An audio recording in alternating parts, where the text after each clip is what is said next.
বিসমিল্লাহির রহমানির রহিম। ইসলামের ইতিহাসে যে কয়েকজন ব্যক্তিত্ব মানবতার মানচিত্র বদলে দিয়েছেন তাদের মধ্যে অন্যতম হযরত ওমর ইবনুল খাত্তাব রাদিয়াল্লাহু তাআলা আনহু। রাসূল সাল্লাল্লাহু আলাইহি সাল্লাম বলেছেন, তোমাদের পূর্ববর্তী উম্মতদের মধ্যে অনুপ্রাণিত মুহাদ্দিস ব্যক্তি ছিল। আমার উম্মতে যদি কেউ থাকেন তবে তিনি ওমর।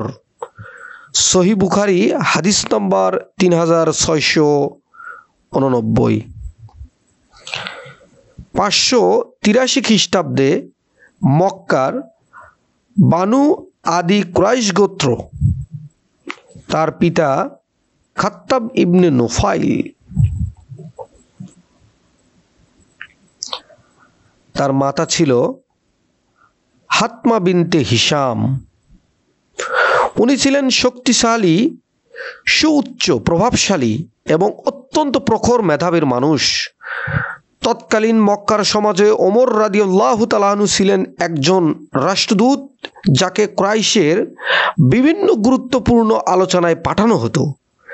তিনি ছিলেন একমাত্র মীমাংসার মাধ্যম, যে কথা বললে তার উপর দিয়ে কথা বলার মতো দ্বিতীয় আর একটি ব্যক্তিও ছিল না। তিনি এমন এক ব্যক্তি যাকে শয়তান পর্যন্ত ভয় করত।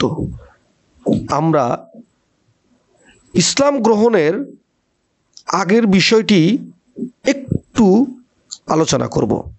ইসলাম গ্রহণের আগে হযরত ওমর রাদিয়াল্লাহু ছিলেন কঠোর, সত্যবাদী, ন্যায়পরায়ণ, কিন্তু ইসলাম বিরোধী।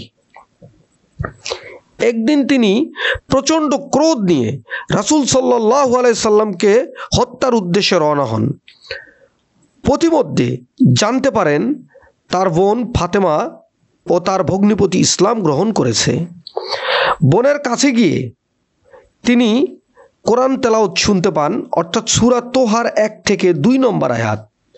এই আয়াত শোনার পরে তার হৃদয়টা নরম হয়ে যায় এবং এই 1 থেকে 2 নম্বর আয়াতটি তার জীবন বদলে দেওয়ার এক অভিনব মাধ্যম হয়ে দাঁড়ায়।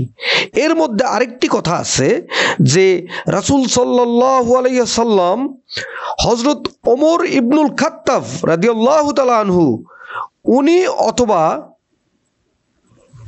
আবু জেহেল, এই দুইজনের একজনকে আল্লাহর দরবারে চেয়েছিলেন ইসলামের জন্য। কিন্তু এখানে আল্লাহ পাক হযরত ওমর রাদিয়াল্লাহু তাআলা আনহুকে কতটা ভালোবাসতেন যে আল্লাহ রাসূল সাল্লাল্লাহু আলাইহি সাল্লামের দোয়া ওমরের জন্য নিয়ামত হয়ে গেল। অবশেষে তিনি হযরত খালিদ ইবনে ওয়ালিদ এবং রাসূল সাল্লাল্লাহু আলাইহি সাল্লামের দোয়ার বরকতে তিনি ইসলাম গ্রহণ করলেন। ওমর রাদিয়াল্লাহু তাআলা আনহু যখন ইসলাম গ্রহণ করলেন তখন মুসলমান ছিল মাত্র 40 থেকে 45 জন। সেই দিনটি ইসলাম শক্তিশালী হওয়ার দিন। ইবনে মাসউদ রাদিয়াল্লাহু তাআলা আনহু বলেন, ওমর ইসলাম গ্রহণের পর থেকেই আমরা শক্তিশালী হয়ে গেলাম। সুনানে আহমদে এটি স্পষ্ট আকারে উল্লেখ আছে। ওমর রাদিয়াল্লাহু তাআলা আনহু ঘোষণা করেন, আজ থেকে ইসলাম আর গোপন নয়, এবং মুসলমানেরা প্রথমবার কাবার সামনে প্রকাশ্যে নামাজ আদায় করেন। ইনি হলেন সেই ওমর। ওমর রাদিয়াল্লাহু তাআলা আনহু একজন ন্যায়পরায়ণ সাহাবী, আশারায়ে মুবাশশিরার একজন, এবং আমার রাসূল সাল্লাল্লাহু আলাইহি সাল্লাম বলেছেন, আমার পরে যদি কেউ নবী হতো সেটা হয়তো আমার ওমর। ওমর রাদিয়াল্লাহু তাআলা আনহু ছিলেন ন্যায়পরায়ণতা, আল্লাহভীতি, শাসন ব্যবস্থার শক্ত হাতিয়ার, দরিদ্রের প্রতি গভীর মমতা, কোরআনের সঙ্গে ছিল তার গভীর সম্পর্ক। রাসূল সাল্লাল্লাহু আলাইহি সাল্লাম বলেছেন, শয়তানও ওমরকে দেখে রাস্তা পরিবর্তন করে। এটি সহিহ বুখারীর মধ্যে আসছে। হিজরতের রাতে সবাই লুকিয়ে হিজরত করছে, কিন্তু ওমর রাদিয়াল্লাহু তাআলা আনহু কাবার সামনে দাঁড়িয়ে ঘোষণা করলেন যে চাই তার মা তার সন্তানকে হারাক, স্ত্রী বিধবা হোক, সে যেন আমাকে বাধা দেয়। আমি মদিনায় হিজরত করতে যাচ্ছি। একজন সাহসী ব্যক্তির জীবনকে দেখার জন্য এটি ছিল অনন্য ইতিহাস। বদর যুদ্ধে অংশগ্রহণ নিয়ে কুরাইশদের নামী যোদ্ধাদের বিরুদ্ধে লড়াই করে তার ভাই যায়েদ রাদিয়াল্লাহু তাআলা আনহু শহীদ হন, অর্থাৎ ওনার ভগ্নিপতি। উহুদ, খন্দক ও অন্যান্য যুদ্ধ সব জায়গাতেই সমান সারিতে তিনি যুদ্ধে অংশগ্রহণ করেছিলেন। রাসূল সাল্লাল্লাহু আলাইহি সাল্লাম অনেক বিষয়ে তার মতামত অনুসরণ করেছেন। কোরআনেও তার প্রস্তাব অনুসারে বেশ কিছু আয়াত নাজিল হয়েছে। কোরআনে ওমর রাদিয়াল্লাহু তাআলা আনহু মতের সাথে মিল থাকা তিনটি বিষয় যা সহিহ মুসলিমে এসেছে। হযরত আবু বকর সিদ্দিক রাদিয়াল্লাহু তাআলা আনহুর মৃত্যুর আগে পরামর্শের ভিত্তিতে ওমর রাদিয়াল্লাহু তাআলা আনহু খলিফা মনোনীত করেন। মৃত্যুর আগে আবু বকর সিদ্দিক রাদিয়াল্লাহু তাআলা আনহু বলেন, ওমরের মধ্যে সর্বোত্তম শক্তি ও ন্যায়পরায়ণতা রয়েছে। তার শাসনকাল 12 বছর ইসলামের ইতিহাসে সর্বোত্তম সুবর্ণ যুগগুলোর একটি। তার শাসনে ইসলাম ছড়িয়ে পড়ে। পারস্য সাম্রাজ্যের পতন, রোমান সাম্রাজ্যের বড় অংশ মুসলমানদের অধীনে চলে আসে। মিশর, সিরিয়া, ইরাক, জেরুজালেম সব ইসলামের রাষ্ট্রের অন্তর্ভুক্ত হয়ে যায়। তিনি প্রতিষ্ঠা করেন দেওয়ান মন্ত্রণালয় ব্যবস্থা, পুলিশ ব্যবস্থা, বিচার ব্যবস্থা, হিসাব বিভাগ, রাস্তা, খাল, সেতু, খাদ্য গুদাম, সৈন্যদের বেতন ব্যবস্থা, জনগণের জন্য রোগী দেখার ভাতা, শিশু ভাতা, অন্ধ বৃদ্ধ সহায়তার দায়িত্ব রাষ্ট্রের উপর তিনি ন্যস্ত করেন। খালিদ বিন ওয়ালিদ রাদিয়াল্লাহু ও আবু উবাইদা রাদিয়াল্লাহু তাআলার নেতৃত্বে জেরুজালেমে মুসলিমদের অধীনে আসেন। শর্ত ছিল শহরের চাবি ওমর রাদিয়াল্লাহু তাআলা আনহুর হাতে তুলে দেওয়া হবে। ওমর রাদিয়াল্লাহু তাআলা আনহু সাধারণ পোশাকে একটি উট নিয়ে শহরে প্রবেশ করেন। জনগণ বিস্মিত হয়, একজন খলিফা এমন সরল জীবনযাপন করতে পারে। এটি রাসূল সাল্লাল্লাহু আলাইহি সাল্লামকে কিভাবে অনুকরণ করে চলতে হয় একমাত্র ওমর রাদিয়াল্লাহু তাআলা আনহু তার শাসনামলে দেখিয়েছিলেন। মিশরের গভর্নরের ছেলে এক খ্রিস্টানকে অন্যায়ভাবে মারধর করেছিলেন।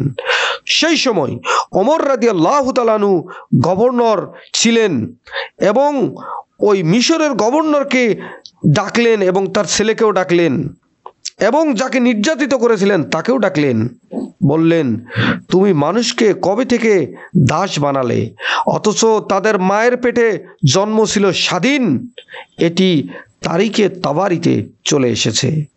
রাতে জনগণের তিনি খোঁজ নিতেন। তিনি প্রায় প্রতিদিন গোপনে বের হয়ে দরিদ্রদের সাহায্য করতেন।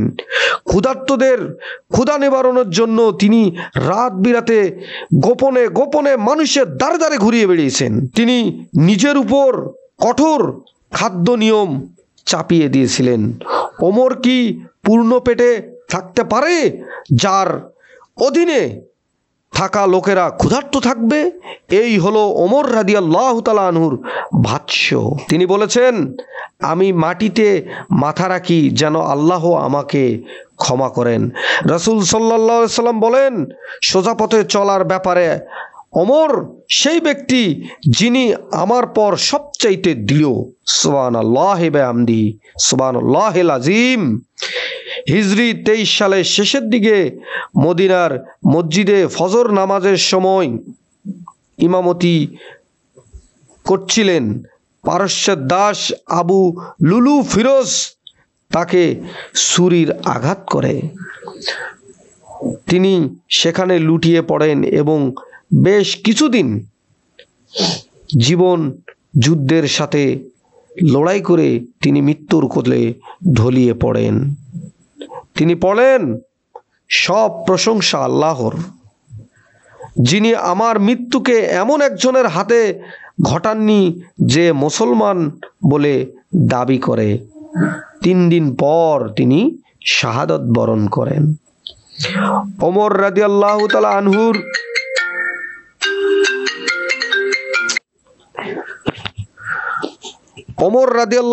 আনহুর শেষ ইচ্ছা ছিল রাসূল সাল্লাল্লাহু আলাইহি সাল্লাম এবং আবু বকর সিদ্দিক রাদিয়াল্লাহু তাআলা আনহুর পাশে যেন দাফন করা হয়। হযরত ওমর রাদিয়াল্লাহু তাআলা আনহুর শেষ ইচ্ছা ছিল তিনি রাসূল সাল্লাল্লাহু আলাইহি সাল্লাম এবং হযরত আবু বকর সিদ্দিক রাদিয়াল্লাহু তাআলা আনহুর পাশে থাকবেন। তিনি যখন অর্ধ পৃথিবীর শাসনকর্তা ছিলেন, খলিফা ছিলেন, তখন তিনি তার ছেলেকে বললেন, যাও। হযরত আয়েশা রাদিয়াল্লাহু তাআলা আনহুর কাছে তিনি পাঠিয়ে দিলেন এবং বললেন যে ওমর বলেছে, আমার পিতা তিনি শাসক হিসেবে নয়, সাধারণ জনগণ হিসেবে বলেছেন। তিনি রাসূল সাল্লাল্লাহু আলাইহি সাল্লাম এবং আবু বকর সিদ্দিক রাদিয়াল্লাহু তাআলা আনহুর পাশে থাকার ইচ্ছা পোষণ করেছেন। আপনি যদি অনুমতি দেন তাহলে আমার বাবার শেষ ইচ্ছাটা পূরণ হয়। তিনি যখন মৃত্যুর শয্যায়, তখনও তিনি তার ছেলেকে পাঠাইছিলেন। কেন পাঠাইছিলেন? কারণ তখন তিনি আর অর্ধ পৃথিবীর শাসনকর্তা ছিলেন না, তখন তিনি মৃত্যুর শয্যায়। কারণ প্রথম সময় যখন পাঠিয়েছিলেন তখন হয়তো অর্ধ পৃথিবীর শাসনকর্তা হিসেবে ভয়ে মা আয়েশা রাদিয়াল্লাহু তাআলা আনহু সেখানে দাফন করার অনুমতি দিতে পারেন, কিন্তু তিনি শঙ্কা করলেন যে এখন তো আমি শেষ পর্যায়ে, এখন যদি তিনি অনুমতি দেন তাহলে সেটাই হবে ন্যায় বিচার। এবং মা আয়েশা রাদিয়াল্লাহু তাআলা আনহু অনুমতি দিলেন, কারণ ওইখানে তিনিও ইচ্ছা পোষণ করেছিলেন যে আমার স্বামী রাহমাতাল লিল আলামিন এবং আমার জন্মদাতা পিতা, ওনাদের পাশে আমি থাকব। কিন্তু ওমর রাদিয়াল্লাহু তাআলা আনহু যখন ইচ্ছা পোষণ করলেন তখন তিনি আর ফিরিয়ে দিলেন না।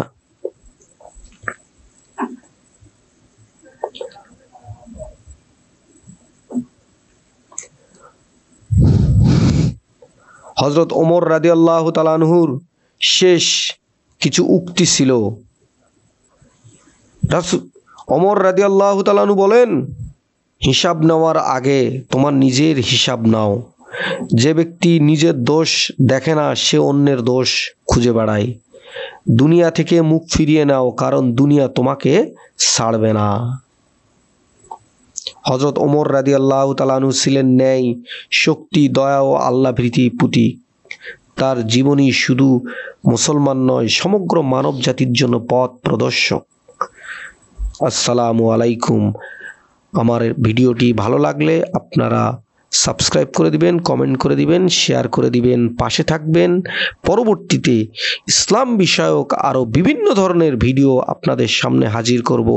আপনারা সকলে আমার জন্য দোয়া করবেন, সমস্ত মুসলমানদের জন্য দোয়া করবেন। আসসালামু আলাইকুম।